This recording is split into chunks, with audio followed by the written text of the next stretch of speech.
Hi, welcome to tutorial number 26 for CSCI 130 Introduction to Programming here at the University of Wisconsin Parkside.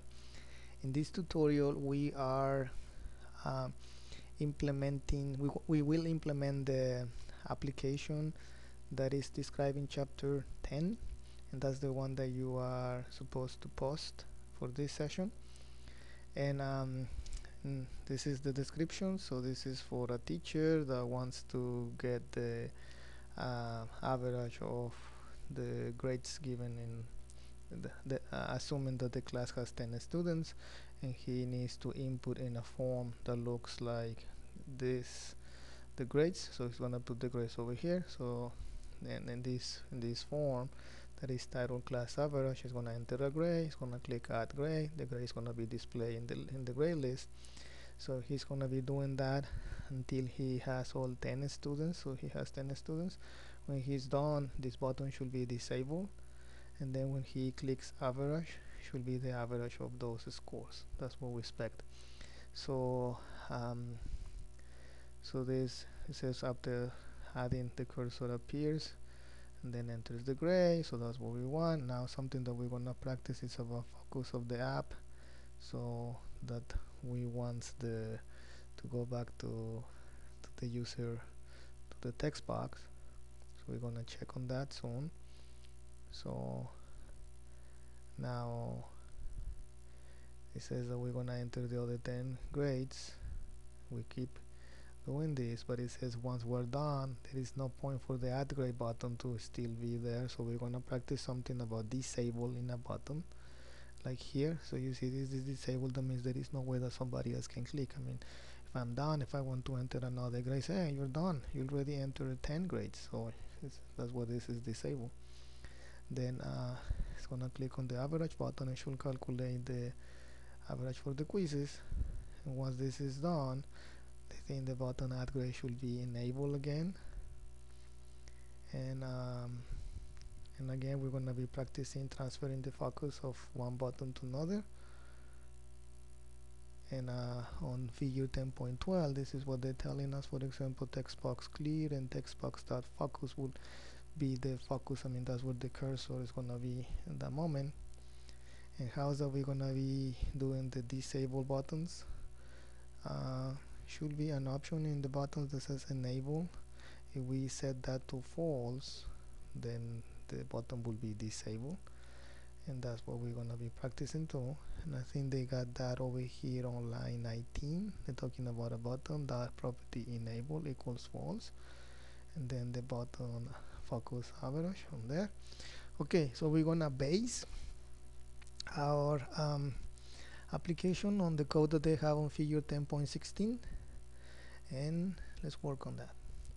So I already have a Visual Basic application that looks like the one from the textbook. So what I have here is, in my form, I changed the title of the form.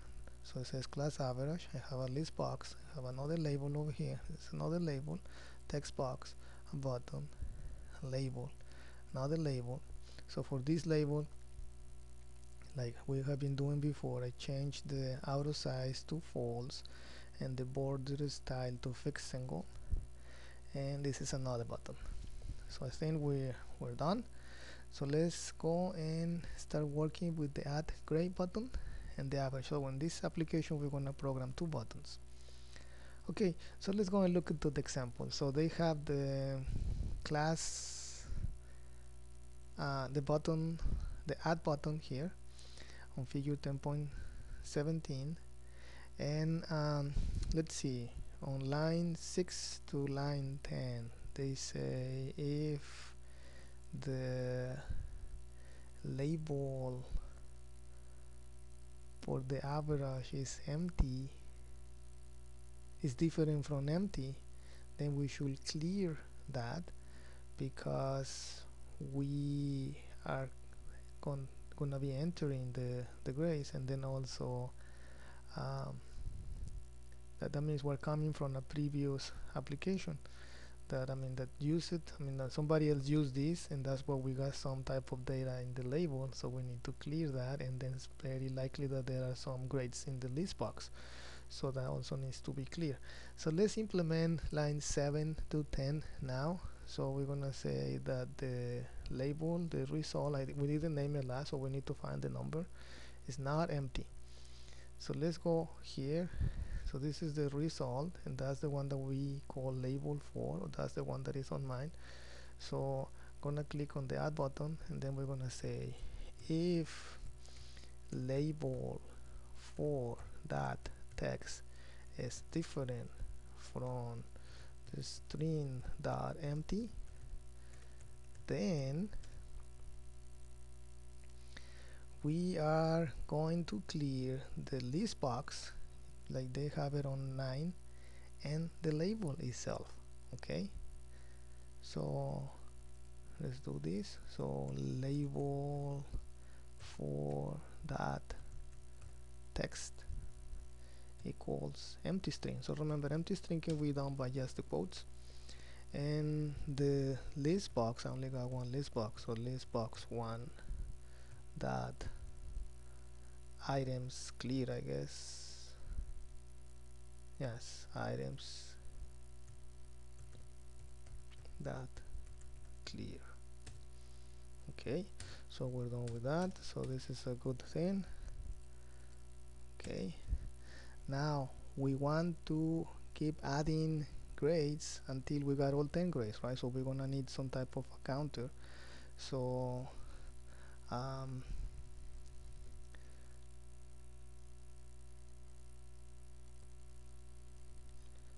okay, so lines 13, 14, and 15, we adding a grade, the one that is in the text box. Once we do that, we want to clear the text box because we don't want to be erasing that by ourselves, and then we're gonna get the focus transferred to the text box. So let's do that. So again, so we are adding on the list box, so we're gonna say list box 1 dot items dot add. So we're getting the numerical value of my text box 1, so the value of text box 1 dot text. Okay, so we just gonna see how that looks without adding the erasing and the clearing and the focus. So for example, let's say I want to add 100. It's my first grade. Now I want to add a 97, so now I need to go over here and I need to erase that by myself and then type a 97 and then add the gray and the focus is on here, and then I need to go back, click over here, and my next one is a 68 and I need to be erasing or deleting the data there.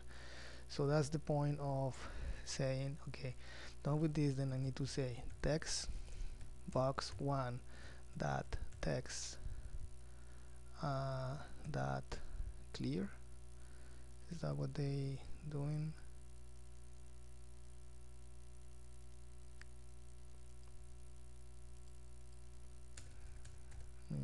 Clear there. Okay, and then text box 1 dot focus, I guess.